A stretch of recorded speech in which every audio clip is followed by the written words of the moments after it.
السلام علیکم ورحمۃ اللہ وبرکاتہ۔ میرے پیارے ناظرین، آپ دیکھ رہے ہیں ڈی این ڈی چینل۔ آپ سے میری گزارش ہے ویڈیو کو آخر تک ضرور دیکھیں۔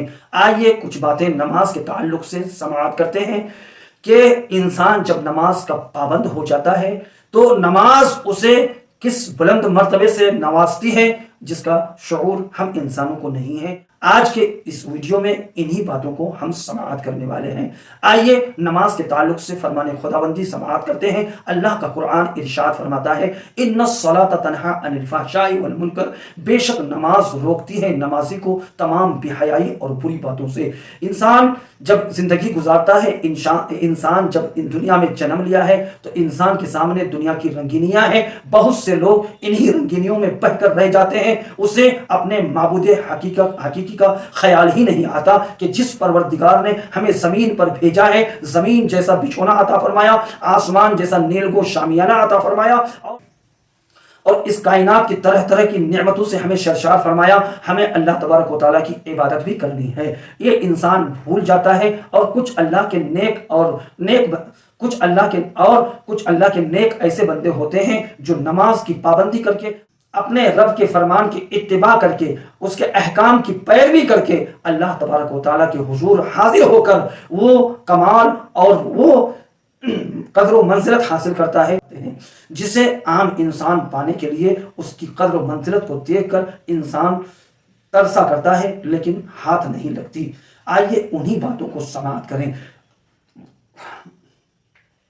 نماز ہے کیا؟ نماز کس طریقے سے بندے کو گناہوں سے روکتی ہے، بندے کو گناہوں کے کاڑے عمیق میں گرنے سے نماز روک دیتی ہے، اور نماز ہے کیا؟ نماز کمال عبودیت ہے، نماز ہی تکمیل انسانیت ہے، نماز ہی اخلاق حسنہ کی ہادی ہے، نماز ہی نے پیار اور محبت، الفت و مروت، اتحاد و اکانت کا درس عطا فرمایا دنیا کو، نماز ہی نے قوم کے پسندیدہ امیر کی اطاعت کا سبق دیا، نماز ہی خدائے تعالیٰ اور اس کے رسول معظم صلی اللہ علیہ وسلم کو راضی کرنے کا ذریعہ ہے۔ آئیے ذرا غور سے دیکھیں کہ نماز ہے کیا۔ نماز مخلوق کا اپنے خالق کے حضور عبودیت کا اظہار اور اس کی یکتائی اور برائی کا اقرار، اس کے رحمان اور رحیم ہونے کی یاد، حسن ازل کی حمد و ثنا ہے نماز۔ یہ ساری باتوں کو آپ سماعت کریں۔ اس خالق کائنات کے بے انتہا احسانات کا شکریہ نماز ہے۔ یہ ہمارے اندرونی احساسات کا عرض نیاز نماز ہے، یہ فطرت کی آواز نماز ہے، بے قرار روح کی تسلی اور تشفی نماز ہے، مضطرب قلب کی راحت نماز ہے، مایوس دل کی آس نماز ہے، زندگی کا حاصل نماز ہے، ہستی کا خلاصہ نماز ہے، الستو بربکم کا فطری جواب نماز ہے، تحفہ معراج نماز ہے، ستون دین نماز ہے، کامیابی کا راز نماز ہے، اور فلاح دارین نماز ہے۔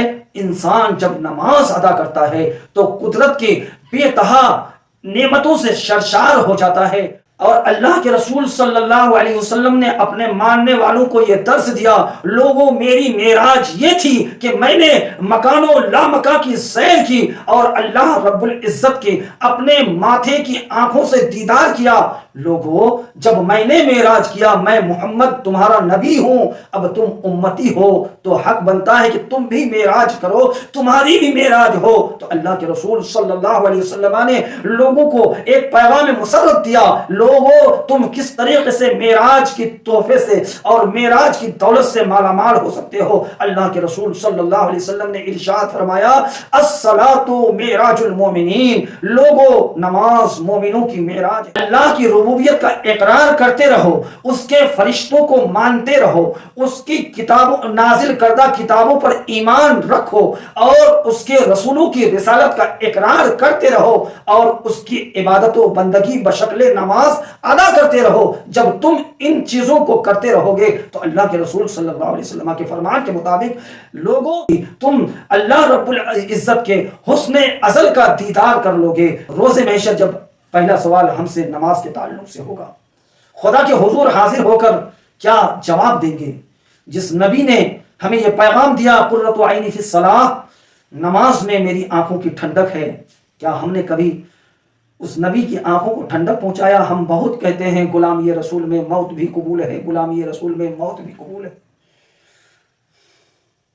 اگر اس رسول نے ہمیں پہچاننے سے انکار کر دیا تو کیا اس میں قصور کس کا ہے؟ میری محترم، میری باتیں اگر اچھی لگی ہو آپ کو، ویڈیو کو لائک کیجئے اور اسے دوسروں تک ضرور شیئر کیجئے اور میرے اس چینل کو ضرور سبسکرائب کر لیں. السلام علیکم ورحمۃ اللہ وبرکاتہ.